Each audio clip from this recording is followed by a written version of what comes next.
అప్పటిదాకా ఆధ్యాత్మిక శోభతో పులకరించిన ఆ ప్రాంతం క్షణాల్లో శోక సముద్రంగా మారిపోయింది.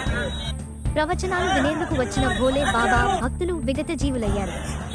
కొద్దిసేపటి క్రితం దాకా తమతోనే ఉంది. అంతలోనే అనంతలోకాలకెళ్లిన వారి కుటుంబ సభ్యుల రోదనలు విన్నంటాయి.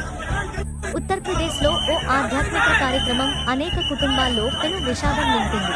ఉత్తరప్రదేశ్లో ఓ ఆధ్యాత్మిక కార్యక్రమం అనేక కుటుంబాల్లో పెను విషాదం నింపింది. అక్కడ జరిగిన తొక్కిసలాటలో మృత్యు ఘోష వినిపించింది.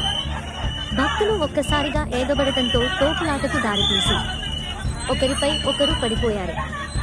దీంతో ఊపిరాడక మంది ప్రాణాలు కోల్పోయారు.